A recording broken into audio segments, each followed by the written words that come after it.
Kita akan mulai dengan hal yang penting. Lahir sebagai manusia, Bapak Ibu, kita memiliki sistem pikiran yang sangat rumit. Uniknya, bahkan kadang manusia itu sendiri tidak tahu cara sistem berpikirnya sendiri. Sehingga beberapa orang yang tidak terampil bisa jatuh dalam penderitaan yang besar. Bapak Ibu Saudara, apabila kita menganggap level ini adalah level manusia normal, hari ini saya akan membahas bagaimana level pikiran seseorang yang jatuh dalam kekelaman dan bagaimana pikiran manusia yang menjadi sangat luar biasa. Jadi di bawah normal dan di atas normal. Nah, umumnya manusia kita ambil level pertengahan ini. Emang gimana Bante ciri-ciri manusia pada umumnya? Nah, ciri-ciri manusia pada umumnya pikirannya itu suka dan duka datang silih berganti, betul ya? Diliputi oleh duka ketidakpuasan. Jadi sudah mendapatkan yang diinginkan, kebahagiaan itu nanti menguap pelan-pelan, kemudian tidak terpuaskan lagi. Muncul keinginan lain yang lebih besar. Keinginannya terpuaskan, muncul lagi keinginan lain yang lebih besar. Ketika keinginan tidak terwujud, muncul kemarahan dan kekesalan atau kekecewaan. Ini manusia pada umumnya. Kita turun ke bawah dulu. Turun ke bawah dulu ya. Bapak Ibu Saudara, ketika pikiran manusia mengalami permasalahan penderitaan, tahap pertama adalah depresi ringan. Depresi ringan. Apa itu depresi ringan?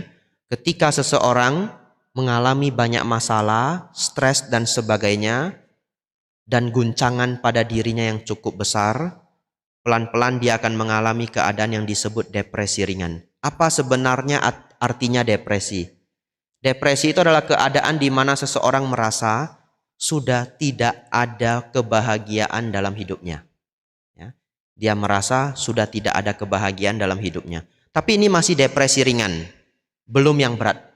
Kalau sudah depresi ringan, apa yang terjadi? Hidup ini rasanya hambar. Aneh sekali, rasanya hambar. Ketemu teman yang disukai, tapi kok saya tidak bahagia ya? Padahal dulu kalau ketemu dia saya bahagia. Kumpul dengan keluarga, tahu itu momen yang menyenangkan. Tapi kok hambar ya hidup ini. Begitu ya? Lalu pergi cari makanan yang disukai. Sambil menikmati makanan yang disukai, kok enggak seperti dulu ya rasanya. Nah, jadi setiap hari perasaannya hambar. Ini adalah ciri-ciri orang yang masuk pada level fase depresi ringan. Ditandai juga dengan hilang minat dan hilang bakat. Hilang minat maksudnya apa? Apapun tidak ingin dilakukan. Lalu yang dulu menjadi bakat seperti tidak ingin lagi dilakukan. Hilang minat, hilang bakat. Dan ada satu pertanda, kalau Bapak Ibu semoga tidak ya, curiga, saya ini depresi ringan enggak ya? Bapak Ibu pergi melihat pemandangan yang harusnya Bapak Ibu sukai. Misalkan Bapak Ibu yang senang pantai, pergilah ke pantai ketika matahari terbenam. Bapak Ibu yang senang gunung, pergilah ke gunung ketika matahari terbit. Di saat melihat matahari terbenam, matahari terbit, itu harusnya indah, betul ya? Tapi begitu Bapak Ibu duduk, melihat matahari terbit, melihat matahari terbenam di pantai yang indah, dalam hati berkata, harusnya ini indah ya. Tapi kok enggak ada senangnya ya? Di mana rasa senang saya? Itu depresi ringan. Begitu ya Bapak Ibu ya? Nah, Bante, kalau saya depresi ringan bagaimana Bante? Ya, dengarkan ceramahnya sampai habis. Begitu ya? Ya. Lanjut Bapak Ibu, kita turun lagi. Depresi yang berat. Kalau depresi berat, benar-benar bisa merasa setiap menit dalam hidupnya itu penuh kekelaman. Bahkan beberapa orang yang merasa hidupnya sudah tidak akan ada kebahagiaan lagi, dia bisa berpikir untuk bunuh diri. Kita turun lagi yang lebih kelam. Di level sangat bawah ada depresi berat. Bapak Ibu Saudara mungkin tidak tahu, depresi berat ini salah satu penyakit paling menyedihkan di dunia ini. Kenapa? Ketika depresi menjadi sangat kuat, batinnya itu setiap detiknya menderita, tubuhnya menjadi lumpuh, beneran. Kaki tangan semuanya lumpuh. Barangkali keluarganya berpikir dia stroke, kemudian cepat-cepat dilarikan ke rumah sakit. Tetapi begitu di-scan otaknya, tidak terjadi penyumbatan atau pecahnya pembuluh darah. Istilahnya iskemik atau hemorrhagic. Tidak ada. Tidak ada kerusakan pembuluh darah. Lalu dokter mengecek, ternyata dia sudah depresi bertahun-tahun. Ini adalah keadaan depresi paling berat. Bapak Ibu bayangkan, seseorang menjadi lumpuh, tidak bisa bergerak, makan tidak bisa, ke toilet tidak bisa, karena terlalu duka, karena terlalu menderita, karena terlalu sedih barangkali. Suasana hati yang sangat buruk, sampai seluruh badan menjadi shut off, menjadi berhenti. Saya tidak bisa membayangkan seberapa menderitanya makhluk atau orang tersebut. Tidak bisa saya bayangkan. Itu seperti antonimnya nibbana. Betul ya? Kalau nibbana itu adalah setiap momennya bahagia. Ini setiap momennya adalah neraka. Setiap momennya adalah neraka. Sampai seluruh badan tidak bisa bergerak. Ini salah satu penyakit paling menyedihkan di dunia. Bahkan menurut seorang ahli, penyakit ini lebih menyedihkan daripada kanker. Orang yang terkena kanker, divonis tahun depan akan meninggal pun masih bisa tersenyum. Tahu dia tahun depan sudah mau meninggal, kalau temannya datang dia masih bisa tertawa-tawa. Walaupun nanti temannya pulang sedih lagi. Tetapi masih ada momen suka duka. Satu lagi Bapak Ibu. Keadaan batin yang sangat menyedihkan. Yaitu serangan panik. Semoga tidak ada yang terkena serangan panik di sini. Apa itu serangan panik Bapak Ibu? Coba Bapak Ibu bayangkan.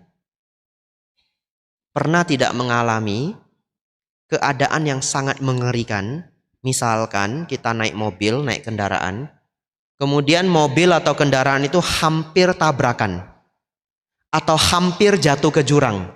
Kemudian tekanan yang terjadi di batin itu yang sedikit lagi jatuh ke jurang tapi tidak jadi. Saya pernah mengalami, hampir jatuh ke jurang tapi tidak jadi, hampir tabrakan tapi tidak jadi. Tekanan sepersekian detik itu rasanya sangat menyesakkan di dada. Itu yang dialami orang normal ketika menghadapi bahaya. Begitu ya. Bayangkan orang yang mengalami serangan panik, pikirannya menjadi error, kemudian keadaan yang sangat menyesakkan itu bisa muncul tiba-tiba, tanpa ada masalah atau tanpa ada ancaman. Muncul saja tiba-tiba, random time. Dan sebegitu sudah muncul, perasaannya persis seperti hampir jatuh ke jurang. Perasaannya seperti persis hampir tabrakan. Dan itu berlangsung sampai bermenit-menit. Kalau kita yang pernah mengalami, hanya beberapa detik. Ini bermenit-menit. Bahkan mereka yang mengalami serangan panic attack, kadang-kadang tidak bisa membedakan ini serangan panic attack atau dia kena serangan jantung. Saking nyeseknya. Nah ini yang disebut panic attack. Bapak Ibu Saudara, saya pikir orang yang mengalami depresi berat, mengalami panic attack, ini adalah keadaan batin yang sangat buruk. Tentu ini semua ada penjelasan medisnya, ketidakseimbangan hormon, gangguan di otak, tapi itu tidak saya bahas hari ini. Karena kalau saya bahas nanti jadi seminar kesehatan. Harus diganti judulnya.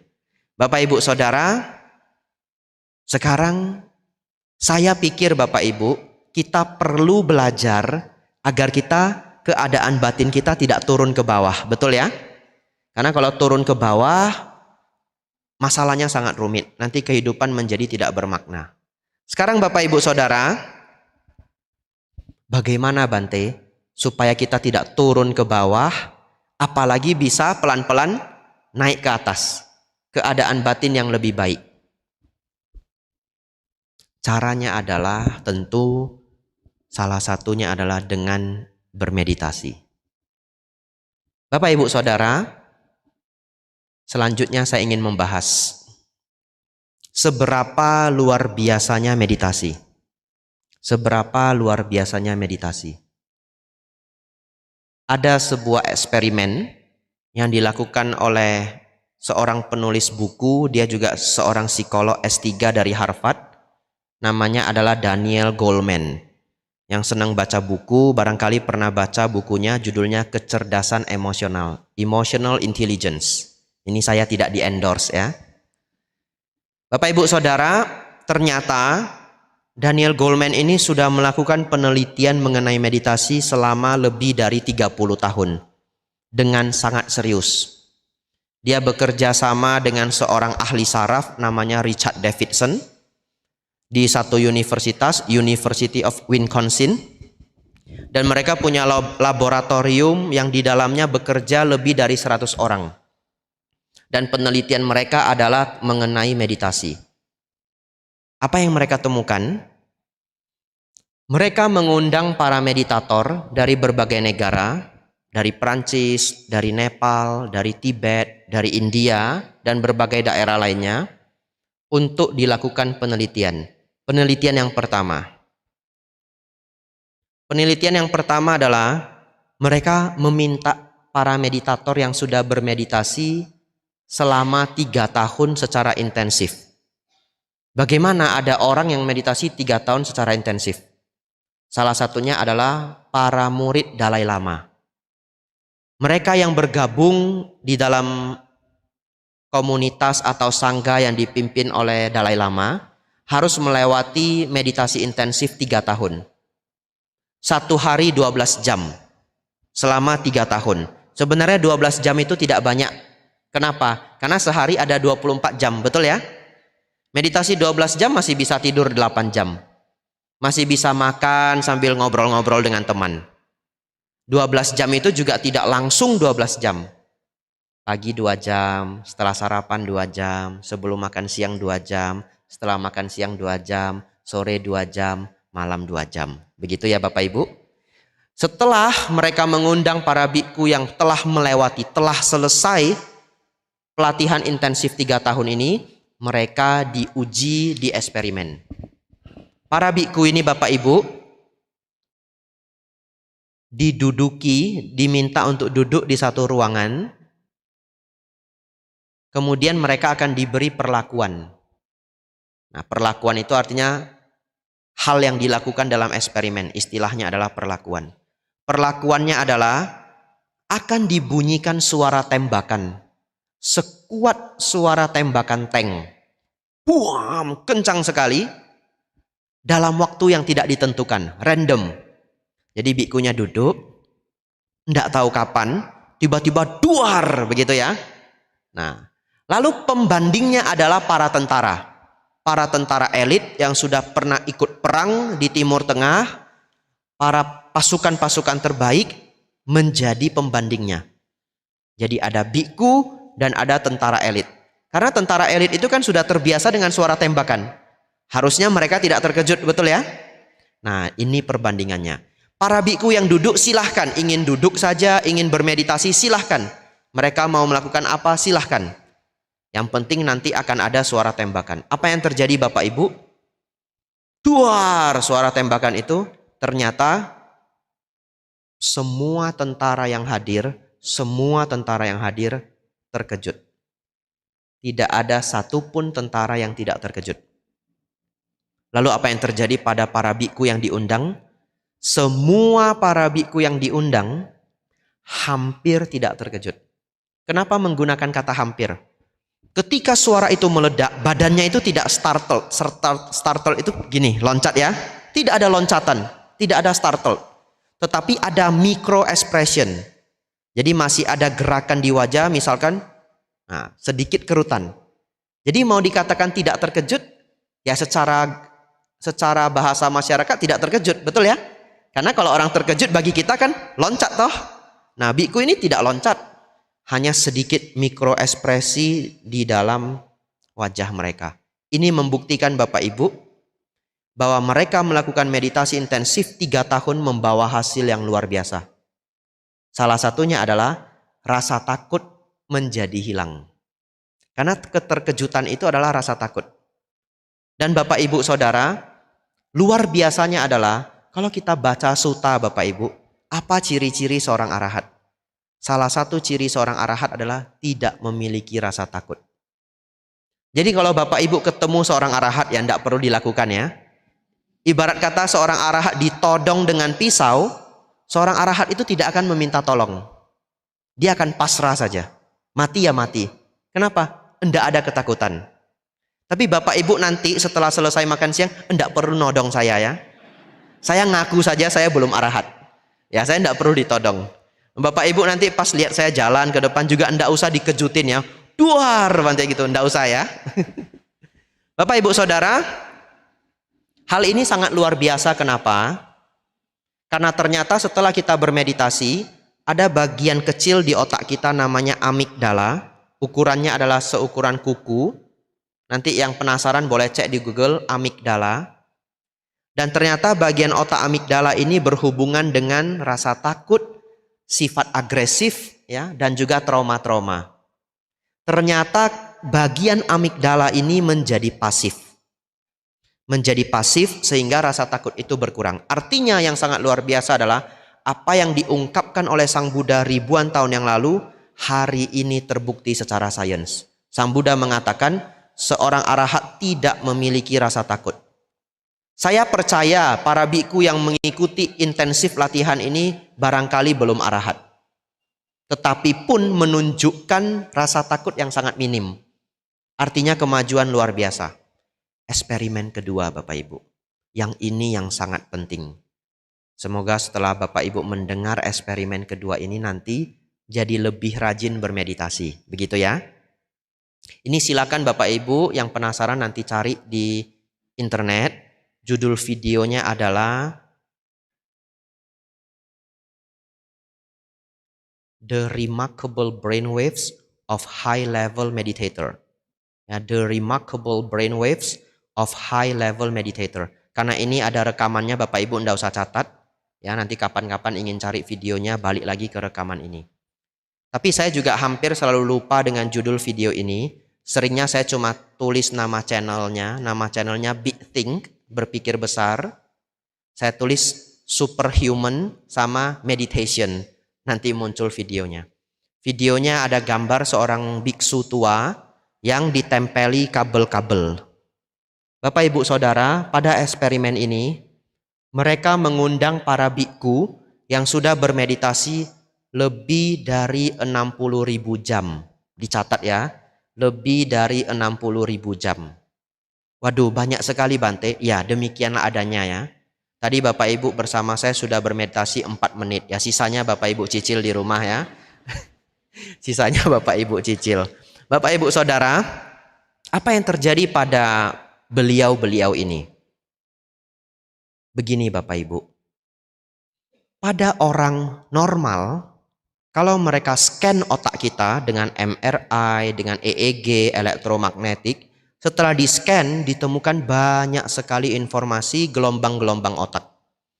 Tapi ada satu gelombang yang sangat khusus. Supaya gampang mereka panggil gelombang ini dengan gelombang gamma. Supaya gampang. Pada manusia normal Bapak Ibu, ketika seseorang mengalami kebahagiaan, gelombang gamma ini akan muncul setengah detik, 0,5 detik. Bagaimana bahagia Bante? Contoh, misalkan kita punya masalah hidup, punya problem, dan kita sudah pikirkan gimana ya jalan keluarnya, sampai 1 bulan lebih. Dan setelah kita pikirkan 1 bulan lebih, tiba-tiba satu ketika ketemu solusinya. Saya sudah tahu. Pernah Bapak Ibu merasakan ini? Aha moment. Disebut aha moment. Perasaan yang sangat nyaman ya. Gelombang gamma muncul 0,5 detik. Atau misalkan Bapak Ibu sedang lapar. Lapar, haus, kemudian menemukan buah kesukaan. Orang Indonesia misalkan senangnya semangka. Bapak Ibu ketemu semangka, Bapak Ibu lapar, Bapak Ibu haus, gigitan pertama semangka. Begitu digigit, rasanya itu gelombang gamma muncul 0,5 detik. Jadi setiap gelombang gamma ini muncul 0,5 detik, ini adalah pertanda otak sedang mengalami kebahagiaan. Kebahagiaan indrawi. Dan ini tidak bisa ditipu, karena ini adalah alat, betul ya? Sudah tidak bisa pura-pura, karena alatnya sedang nyeken otak kita. Bapak Ibu Saudara, apa yang terjadi pada otak meditator kelas kakap ini? Bermeditasi lebih dari 60.000 jam. Ternyata Bapak Ibu, para meditator ini memiliki gelombang gamma. Kalau kita 0,5 detik, betul ya? Kira-kira berapa detik? Meditator hebat ini berapa detik? Ternyata gelombang gammanya muncul all the time. Setiap waktu. Sudah tidak bisa dibandingkan lagi. Yang jago matematika nanti pulang silakan hitung. Itu 1 banding berapa? Saya mau ngitungnya bingung saya. 1 jam 3.600. Ini setengah detik, berarti 1 jam 7.200. Kalau 1 hari bangunnya 15 jam, aduh kali sendiri. Tapi saya pernah kali beneran. 1 banding sejutaan. Ternyata kebahagiaan kita enggak ada apa-apanya dibandingkan para meditator kelas kakap. Oleh karena itu dalam Sutta, dalam Tripitaka, Sang Buddha terus mengulang-ulang bahwa kebahagiaan meditasi itu sangat tinggi. Dan hari ini terbukti secara sains. Namun Bapak Ibu mungkin berpikir,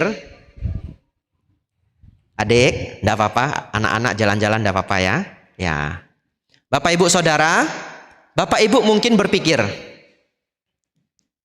hati-hati jatuh. Siapa namanya ini? Enggak apa-apa, enggak usah buru-buru. Ya. Nah, ini namanya berjodoh dengan Dhamma ya. Ya. Bapak Ibu Saudara, mungkin Bapak Ibu berpikir, Bante, gimana kita bisa meditasi 60.000 jam Bante? Setengah jam saja lupa Bante. Begitu ya? Bapak Ibu Saudara jangan khawatir. Mereka melanjutkan eksperimennya. Mereka melanjutkan eksperimennya bagaimana kalau seseorang hanya meditasi kira-kira 10.000 jam. Ternyata gelombang gamma itu menjadi muncul sekitaran lebih dari 10 menit. Kalau kita orang biasa berapa? Setengah detik. Mereka lanjut lagi penelitian. Kalau 1000 jam bagaimana? Ternyata jadi sepersekian detik, lebih dari 1 detik. Bisa 5 detik, bisa 7 detik. Lalu mereka juga mencoba yang hanya 100 menit. Kalau yang sudah bermeditasi 100 menit, apa yang terjadi? Ternyata amigdalanya menjadi lebih pasif. Memang gelombang gammanya masih sama, tetapi amigdalanya menjadi lebih pasif. Itu artinya Bapak Ibu, seberapa banyak pun kita bermeditasi, membawa manfaat. Dan harus kita cicil pelan-pelan. Yang 100 menit saja hasilnya ada, apalagi kalau Bapak Ibu sudah bermeditasi lebih dari berjam-jam. Nanti Bapak Ibu boleh tiru seorang pilot. Kalau pilot ketemu pilot yang mereka tanya itu adalah, sudah terbang berapa jam? Begitu ya? Oh, saya sudah terbang 3.000 jam. Oh, banyak ya, begitu ya. Oh, saya sudah terbang 7.000 jam. Nanti setelah itu di Wihara Sakyamuni ada ini, buku pilot meditasi. Nah, kalau ketemu, kamu sudah meditasi berapa jam? Begitu ya? Bapak Ibu Saudara, 2 informasi ini sangat berharga untuk kita. Karena kita menjadi tahu ternyata kita bisa meningkatkan kualitas kebahagiaan, kualitas batin dan yang lainnya. Ada beberapa hal lagi yang ingin saya bahas. Tadi kita bahas dari sisi modern science, betul ya? Dari sisi ilmu pengetahuan. Tapi bagaimana yang diungkapkan di dalam Tipitaka, kualitas seorang arahat? Bapak Ibu Saudara, seorang arahat itu dikenal dengan yang tidak memiliki dosa loba moha. Jadi seorang arahat itu tidak bisa marah Bapak Ibu. Tidak bisa marah. Bahkan dalam sutta diungkapkan, walaupun tangannya digergaji, kakinya digergaji, seorang arahat tidak akan marah. Itulah kualitas batin seorang arahat. Tapi Bapak Ibu Saudara, Tidak memiliki kemarahan itu beda dengan menahan marah, betul ya? Kalau menahan marah banyak orang yang bisa. Sudah jengkel di sini tapi masih senyum. Ya enggak apa-apa, begitu ya. Nah, tapi marah di sini, apalagi kalau jualan, begitu ya. Apalagi kalau dagang, nggak boleh marah. Itu namanya menahan marah. Walaupun menahan marah pun sudah sangat baik. Karena marah itu tidak dieksekusi. Tapi seorang arahat memang tidak ada kemarahan. Dicari di dalam batin pun tidak ada kemarahan. Kalaupun mereka menegur, seakan-akan marah, itu ibarat kata marah acting. Batinnya tidak ada kemarahan sedikit pun. Karena walaupun Sang Buddha seorang arahat, beliau masih menegur para biku. Kalau biku melakukan kesalahan, beliau akan menegur. Dan di suta itu ditulis, dan Sang Buddha marah. Tapi marah di sini tidak ada kemarahan. Seperti hanya acting marah, agar orang itu mau bergerak. Bapak Ibu Saudara, yang kedua. Seorang arahat itu tidak bisa bermimpi. Tidak bisa bermimpi. Kenapa? Karena batinnya sudah tidak bocor. Pikirannya sudah tidak bocor. Pikiran manusia masih bocor. Bapak Ibu ngomong dengan diri sendiri, memikirkan ini dan itu. Dan gambaran dalam batin kita itu random. Kadang-kadang bisa tiba-tiba mikir yang aneh-aneh. Nah, itu yang disebut bocornya pikiran. Bahkan bocornya pikiran ini setelah kita tidur menjadi mimpi. Tapi seorang arahat tidak ada mimpi.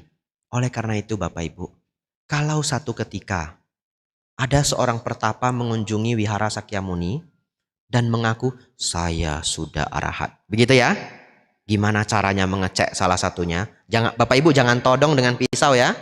Bapak Ibu nanti kena pasal. Diajak ngobrol Bapak Ibu. Diajak ngobrol. Pertapa, saya minggu ini banyak bermimpi. Mimpi ketemu pertapa beberapa kali. Misalkan begitu ya. Atau mimpi apa yang memang sebenarnya Bapak Ibu alami. Lalu tanya, pertapa dalam bulan ini mimpi apa? Oh, saya mimpi datang ke wihara Sakyamuni. Ketahuan ya. Arahat KW Bapak Ibu ya. Seorang arahat tidak bisa bermimpi. Nah, Bapak Ibu Saudara, seorang arahat tidak ada dosa loba moha, tidak ada rasa takut, tidak bisa kecewa, tidak bisa kesal, ya, tidak ada duka, batinnya senantiasa bahagia, tidak bisa bermimpi. Luar biasa Bapak Ibu. Terakhir, bagaimana agar Bapak Ibu bisa memiliki kualitas seperti halnya para meditator-meditator hebat tadi, dan juga mendapatkan kualitas-kualitas yang menuju pada kualitas seorang arahat. Tentu tidak seperti seorang arahat, tapi kita meniru arahat saja dampaknya luar biasa, betul ya? Meniru apa yang hebat, kita akan mendapatkan hal yang hebat. Yang pertama, saya menyarankan Bapak Ibu praktek meditasi setiap pagi. Kalau bisa 10-15 menit enggak apa-apa. 10-15 menit, tapi setiap hari. Setiap hari. Yang sulit adalah setiap hari. Bante, setiap hari saya belum bisa. Setidak-tidaknya 3 kali seminggu. Yang sulit itu adalah dibuat menjadi konsisten. Tapi itu yang membawa hasil. Itu sangat membawa hasil. Tapi kenapa harus pagi, Bante? Nah, karena Bapak Ibu Saudara akan menghadapi dunia ini. Jadi kalau Bapak Ibu setiap pagi bermeditasi 10-15 menit, maka pada hari itu perasaan emosi Bapak Ibu lebih terkendali. Sehingga ketika ke tempat kerja, ketika menghadapi teman kerja, ataupun di sekolah, di kampus, batin menjadi lebih tenang. Jadi itu sangat positif. 15 menit setiap pagi sebelum beraktivitas. Meditasi apa Bante? Saran saya, meditasi Anapanasati. Tapi kalau Bapak Ibu punya objek meditasi kesukaan Bapak Ibu, silahkan. Tetapi salah satu saran saya adalah mengembangkan Anapanasati. Kenapa? Nanti ada lanjutannya. To be continue. Salah satu hal juga adalah, satu ketika Bante Ananda bertanya kepada Sang Buddha, Bante, apa yang Bante praktekkan sebelum mencapai pencerahan dan setelah mencapai pencerahan? Apa yang Sang Buddha jawab? Sang Buddha menjawab, Sebelum mencapai pencerahan, saya mempraktekkan anapanasati. Setelah mencapai kebudaan, saya mempraktekkan anapanasati. Jadi anapanasati ini disebut objek meditasi yang paling dipuji Sang Buddha. Ana itu artinya nafas masuk. Pana artinya nafas keluar. Makanya sila pertama namanya panatipata. Artinya tidak melenyapkan yang bernafas keluar. Nah, apa yang bernafas keluar itu makhluk hidup. Ya, ana, nafas masuk. Pana, nafas keluar. Sati, perhatian. Bapak Ibu Saudara, anapanasati ini adalah meditasi terbaik untuk mengembangkan meditasi ketenangan, samatha. Tapi Bapak Ibu tidak perlu khawatir, Bante, saya harus praktek samatha atau vipassana. Keduanya harus dipraktekkan. Tidak bisa kurang, tidak boleh tawar. Kenapa? Dalam sutta ditulis, ada satu sutta di mana Bante Ananda mengungkapkan. Saat itu, Sang Buddha sudah Mahaparinibbana. Sehingga kalau ada para bhikkhu yang mencapai kearahatan, mereka akan datang dan lapor ke Bante Ananda. Dan dari semua yang dikumpulkan oleh Bante Ananda mengungkapkan demikian. Semua yang mencapai arahat datang padaku, dan mereka mencapai arahat melalui 4 cara. Yang pertama, mempraktekkan samatha, kemudian vipassana. Yang kedua, mempraktekkan vipassana, kemudian samatha. Yang ketiga, mempraktekkan samatha dan vipassana bersamaan. Yang keempat ini sangat rumit. Jarang dibahas di dalam Theravada.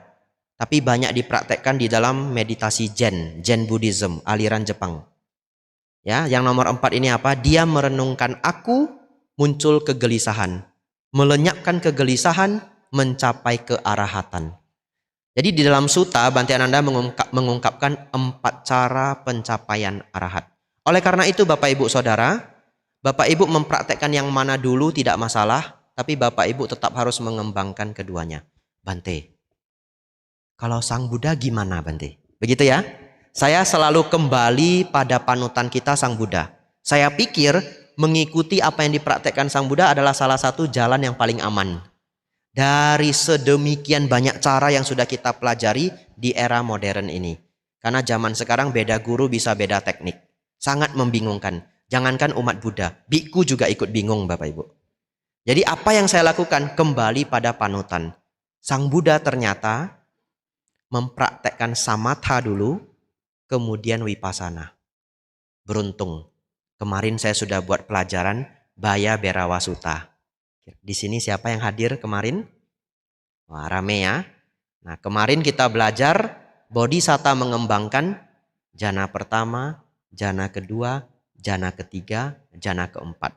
Kemudian Tewija, melihat kehidupan lampau, melihat keterkaitan kehidupan, melenyapkan asawa. Bapak Ibu Saudara, pencapaian jana 1 sampai jana 4 adalah samatha. Tewija adalah vipassana. Jadi Sang Buddha mengembangkan samatha dulu, kemudian vipassana. Bagi yang belum mendengarkan Dhamma Class kemarin tapi tertarik, mungkin nanti akan dirilis rekamannya oleh channel Wihara Sakyamuni. Nanti silakan cari di channelnya.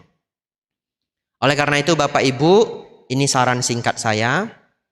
Prakteklah anapanasati atau meditasi yang lainnya silahkan yang Bapak Ibu sukai 10-15 menit sehari. Terakhir, sebenarnya saya merasa terlalu singkat ya. Banyak yang ingin saya sampaikan, tapi tidak apa-apa. Terakhir ya, lebih sedikit tidak apa-apa ya. Ya, ini bagian terakhir Bapak Ibu. Ini latihan yang sudah saya praktekkan bertahun-tahun. Selalu saya ceritakan. Bapak Ibu Saudara, kapanpun Bapak Ibu stres, mengalami keadaan batin yang tidak nyaman, apakah marah, apakah kesal, apakah takut, apakah rasa malu, dan sebagainya, bagaimana cara kita menenangkan stres ini? Dalam bahasa Pali, segala keadaan batin yang tidak nyaman disebut dukkha, betul ya? Semua keadaan batin yang tidak nyaman disebut dukkha. Pertanyaan saya, marah itu menyenangkan atau tidak? Tidak, duka. Sedih, tidak menyenangkan, betul ya? Duka. Kalau kecewa menyenangkan atau tidak? Tidak, duka. Bapak Ibu merasakan malu, menyenangkan tidak menyenangkan? Tidak menyenangkan, rasa malu adalah duka. Bapak Ibu Saudara, kita ambil contoh kemarahan saja, karena ini paling gampang dilihat. Ketika Bapak Ibu marah, akan terjadi perubahan fisik Bapak Ibu. Kening menjadi ketat, rahang menjadi tegang. Otot-otot semuanya menegang, jantung berdegup kencang, nafas menjadi berat.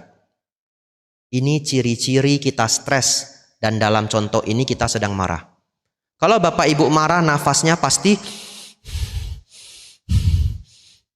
kemudian jantung dup dup dup dup dup. Tidak ada, saya belum ketemu orang marah, saya sedang marah, kamu harus hati-hati. Tapi nafasnya tenang begini, belum ada. Kalau orang marah pasti nafasnya berat. Bapak Ibu Saudara, semua ciri-ciri fisik yang tadi saya sebutkan tidak bisa Bapak Ibu ganggu. Tidak ada orang yang bisa membuat jantung yang berdegup kencang menjadi pelan, belum ada ya. Kemudian otot-otot menjadi ketat juga tidak bisa kita kontrol. Satu-satunya yang bisa kita kontrol adalah nafas. Jadi ketika Bapak Ibu stres, ketika Bapak Ibu marah, setelah Bapak Ibu menyadari ciri-cirinya, caranya adalah harus bernafas dengan pelan dan mendalam. Itu caranya. Jadi begitu Bapak Ibu sudah tahu badan ini sudah mau marah, mengetahui ciri-cirinya tadi, Bapak Ibu sudah merasa kesal, langsung nafas yang tenang dan mendalam. Walaupun badannya tidak mau, tenang dan mendalam. Tidak harus menutup mata Bapak Ibu, karena kadang-kadang sedang ada masalah toh. Kita sedang menghadapi orang di depan kita. Lihat saja ke bawah. Kadang-kadang tidak perlu lihat ke bawah, rileks saja. Tapi nafasnya tenang, rileks, mendalam. Walaupun jantungnya dup dup dup dup dup dan otot-ototnya sudah ketat semua, sudah kencang semua. Setelah 5 sampai 10 nafas Bapak Ibu, kemarahan akan berkurang. Kalau Bapak Ibu merasakan takut, ketakutan akan berkurang. Kalau Bapak Ibu sedang mengalami kesedihan, kesedihan akan berkurang. Tapi Bante, ketika saya marah Bante, saya lupa dengan apa yang Bante bilang. Sudah selesai marahnya baru ingat, aduh kata Bante Abijatto, nafas masuk, nafas keluar, aduh. Begitu ya? Bapak Ibu biasanya akan lupa. Jadi gimana caranya biar tidak lupa? Ini latihannya Bapak Ibu. Setiap Bapak Ibu menunggu apa saja, langsung latihan nafas masuk, nafas keluar. Tenang, rileks dan mendalam. 20 sampai 30 detik sudah cukup. Tidak lama. 20 detik tidak apa-apa. 30 detik tidak apa-apa.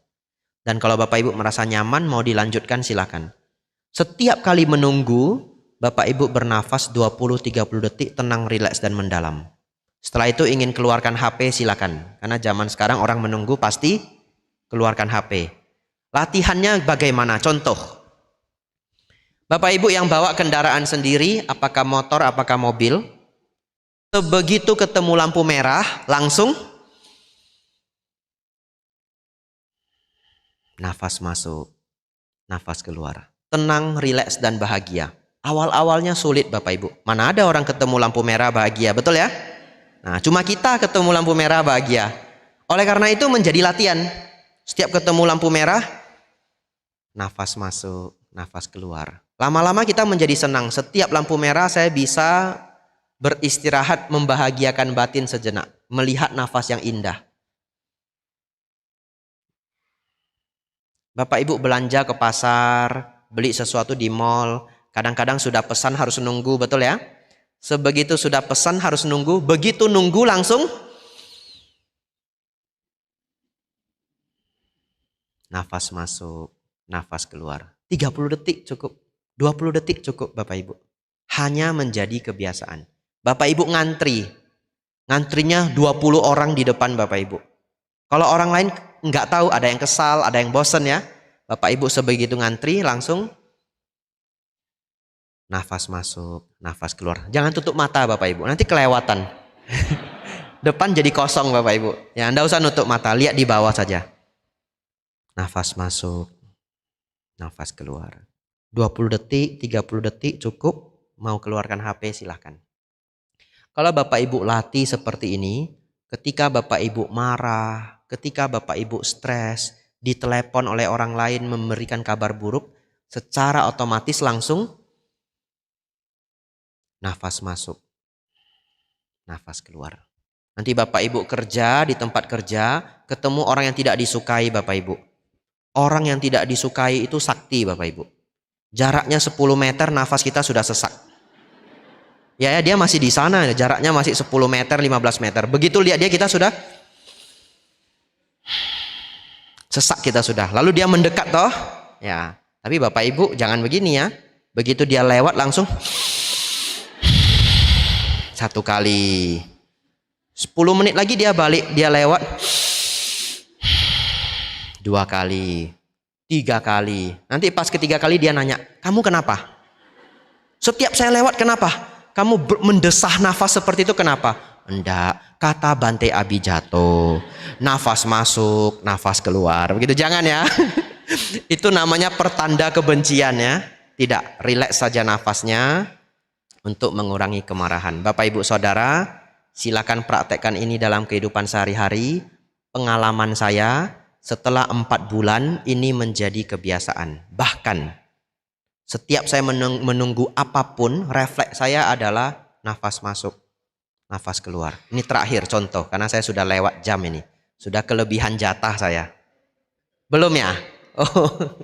Nah Bapak Ibu Saudara, misalkan kadang-kadang Bapak Ibu pergi ke rumah makan, diantar makanannya tapi tidak ada sendoknya. Misalkan saja ya. Begitu tidak ada sendok garpu, Bapak Ibu manggil orangnya, Mas, sendoknya ndak ada. Oh ya, maaf Pak, maaf Bu, saya ambilkan. Begitu dia jalan Bapak Ibu langsung nafas masuk, nafas keluar. Ini miracle Bapak Ibu, keajaiban. Bapak Ibu mungkin tidak percaya, nanti praktekkan. Bapak Ibu akan merasa sangat aneh. Hal-hal yang membuat orang lain kesal tidak membuat Bapak Ibu kesal. Aneh sekali, aneh sekali. Setiap hal yang tidak terduga terjadi, tidak ada kekesalan. Dikembangkan terus bersamaan dengan meditasi, semuanya akan meningkat. Tidak bisa saya jelaskan lebih. Kalau satu hari kita ingin belajar tentang khusus tentang meditasi, kita buat topiknya atau kita membuat retreat. 40 menit, 50 menit benar-benar tidak cukup. Bapak Ibu Saudara, sekian apa yang bisa kita pelajari hari ini. Semoga membawa inspirasi untuk Bapak Ibu semua. Semoga membawa manfaat untuk Bapak Ibu semua. Semoga Bapak Ibu Saudara semakin maju dalam dhamma, semakin maju dalam kehidupan. Sabbe sata bhavantu sukhitata. Semoga semua makhluk hidup berbahagia. Sadhu.